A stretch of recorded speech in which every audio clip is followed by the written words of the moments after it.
মিষ্টি শীত ও শিশিরস্নাত হেমন্তের শেষ মাস অগ্রহায়ণে যশোরে গত কয়েকদিন ধরে বেশ ঠান্ডা পড়ছে। পুরোপুরি শীতের মাস পৌষ মাস শুরুর আগেই দিনে ও রাতে বইছে হিমেল হাওয়া। আর এমন শীতল দিনে উষ্ণতা ছড়াতে শ্রমজীবী মানুষের মাঝে শীত নিবারণের উপকরণ বিতরণ শুরু করেছে ব্রাদার টিটোস হোমের শিক্ষার্থীরা। নিজেদের তৈরি হস্তশিল্প বিক্রির টাকায় কেনা কানটুপি, হাত ও পায়ের মোজা বিতরণ করছে। খুবই ভালো লাগছে যে বাচ্চারা মানবতার কাজে এগিয়ে এসেছে। এই ঠান্ডা আবহাওয়ার মধ্যে মানুষের পাশে, গরিব মানুষের পাশে দাঁড়াচ্ছে। এটা খুবই ভালো কাজ, যেন এইভাবেই এরা ভবিষ্যতে ভালো কাজ করতে পারে, এটা কামনা করছি। ঠান্ডা লাগতো, এই জন্য এগুলো দিয়েছে, এই জন্য আমরা খুবই আনন্দিত, খুশি। বৃহস্পতিবার বেলা 11টায় শহরের লালদিঘির পারে স্কুলটির সামনে এই কার্যক্রম শুরু হয়। শিক্ষার্থীরা এদিন রিকশা, ভ্যান ও ইজি বাইক চালক সহ শ্রমজীবী মানুষের মাথায় নিজ হাতে কানটুপি পরিয়ে দেয়। এছাড়াও বিতরণ করে হাত ও পায়ের মোজা। বাচ্চাদের এই উপলক্ষণ আমরা সেইভাবে গ্রহণ করলাম যাতে আমরা আরামে রাত্রির বেলায় গাড়ি চালাইতে পারি, সেই দরকার করি।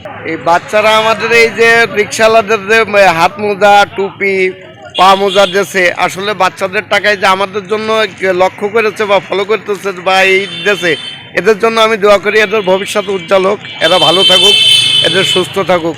ব্রাদার টিটোস হোম স্কুলের অধ্যক্ষ আলী আজম টিটো জানান, বিদ্যালয়টি শিক্ষার্থীদের বছরভর হস্তশিল্পের উপর প্রশিক্ষণ দেওয়া হয়। বাড়িতে বসে শিক্ষার্থীরা অসংখ্য ক্রাফটস তৈরি করে। তিনি বলেন, এখানকার ছোট ছোট বাচ্চারা কাগজ, শোলা, আইসক্রিমের কাঠি ও অন্যান্য জিনিস দিয়ে দৃষ্টিনন্দন ক্রাফট বানায়, যেগুলো বড়দেরও চমকে দেয়। শিশুদের তৈরি এসব শিল্পকর্ম দিয়ে প্রতি বছর আমরা একটি এক্সিবিশন করি। বছরের শেষে যেদিন বার্ষিক হস্তশিল্প প্রদর্শনী ও বিক্রয় অনুষ্ঠান হয়, সেই দিন নিলামে ওঠে ওই কিছু পণ্য। আর নিলামে ওঠার পর যেই টাকাটা ওঠে, ওটা দিয়ে আমরা শীত বস্ত্র ক্রয় করি।